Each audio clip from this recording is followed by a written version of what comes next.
Limitations के बारे में अगर हम जानेंगे तो कोई भी ऑर्गेनाइजेशन जो चल रही है छोटे स्केल पर, यानी कि छोटा सा बिज़नेस, उस चीज़ के अंदर कुछ लिमिट्स आ जाती हैं, जैसे कि विजिलेंस, उसमें ज़्यादा चेंजेस नहीं आ सकते।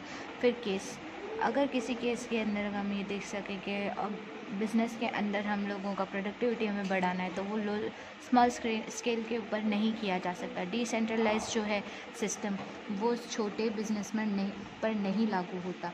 इस तरह से कुछ और भी लॉज हैं, जैसे कि कोऑर्डिनेशन वगैरह, ये सब मेंटेन करने में थोड़ी प्रॉब्लम आती है, और डिसेंट्रलाइजेशन जो होता है वो छोटे स्केल पर सक्सेसफुल नहीं देखने को मिलता।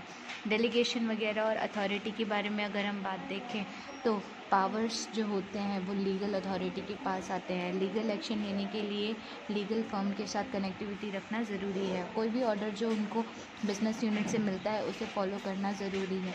हर साइज़ का ऑर्गेनाइजेशन हो, चाहे वो बड़ा हो या छोटा, पहले तो अपर लेवल से ही उसका सारा रूल्स बनता है, फिर उसके हेल्पर्स उसकी मदद करते हैं, तब जाकर लोअर सबऑर्डिनेट्स तक उनका सारा जो वर्क होता है वो डिस्ट्रीब्यूट किया जाता है।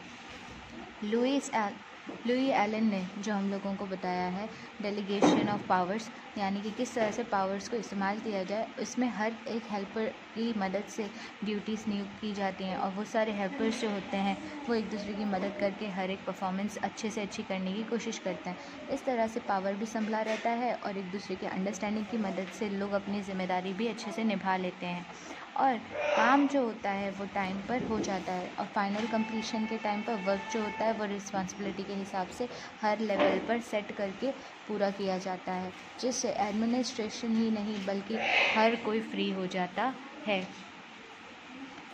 अगर मैं इम्पोर्टेंस के बारे में देखूं तो इम्पोर्टेंस के हिसाब से डेलीगेशन जो है ये एक ऐसा पावर है जो सभी को टेंशन फ्री कर देता है, जिसकी मदद से लोग अपना काम सही से कर पाते हैं, क्योंकि डिस्ट्रीब्यूशन अगर सही तरह से होगा तो ऑब्वियस ही बात है ऑर्गेनाइजेशन अच्छे से काम करेगी।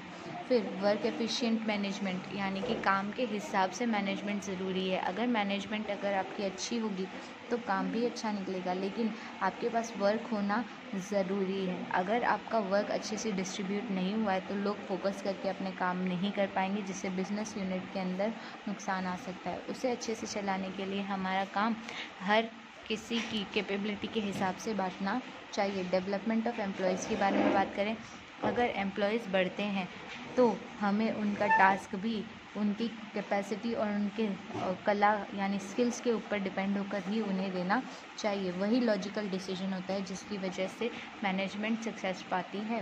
मोटिवेशन, टाइम टू टाइम अपने एम्प्लॉयज़ को मोटिवेट करना ज़रूरी है, क्योंकि साइकोलॉजिकली अगर वो फिट रहेंगे तो आप पावर ज़्यादा से ज़्यादा कमा पाएंगे, लेकिन अगर वो मेंटली प्रिपेयर नहीं होंगे तो आपका दिया हुआ कोई भी काम बेनिफिट में आएगा नहीं। बेनिफिट्स और स्पेशलाइजेशन का क्या बेनिफिट है? हर कोई जिसे भी जो काम दिया जाए, अगर वो उसमें स्पेशलाइज्ड है, यानी वो उसमें माहिर है, और एक माहिर इंसान के हाथ में काम आता है तो वो कम समय में अच्छे से अच्छा हो पाता है। और वहीं अगर किसी और इंसान को ये काम दे दिया जाए जो उसमें एक्सपर्ट नहीं है तो वो काम ज़्यादा लंबे समय तक पहुंच जाता है, जिसकी वजह से वो काम समय पर पूरा नहीं हो पाता। कोऑर्डिनेशन के बारे में अगर हम बात करते हैं तो लोगों का आपस में ऑफिशियल रिलेशनशिप अच्छा होना चाहिए, जिसमें मिडिल लेवल और लोअर लेवल के एम्प्लॉयज़ जो होते हैं उन्हें भी चांस मिलना चाहिए कि वो भी अपना डिसीजन फ्रीली ले सकें। उनकी बताई गई राय वगैरह की भी इज़्ज़त रखनी चाहिए और उन्हें भी मान सम्मान मिलना चाहिए। लोअर लेवल हो, मिडिल लेवल हो या हायर लेवल, हर किसी को अपनी राय देने का पूरा अधिकार है। फ्रीडम ऑफ स्पीच होना ज़रूरी है। उसके अलावा स्कोप ऑफ एक्सपेंशन, जो भी स्कोप होता है एक्सपेंड करने के लिए बिज़नेस का, वो बहुत ज़रूरी है ताकि फोकस रहे लोग और फ्रीली अपना काम कर सकें।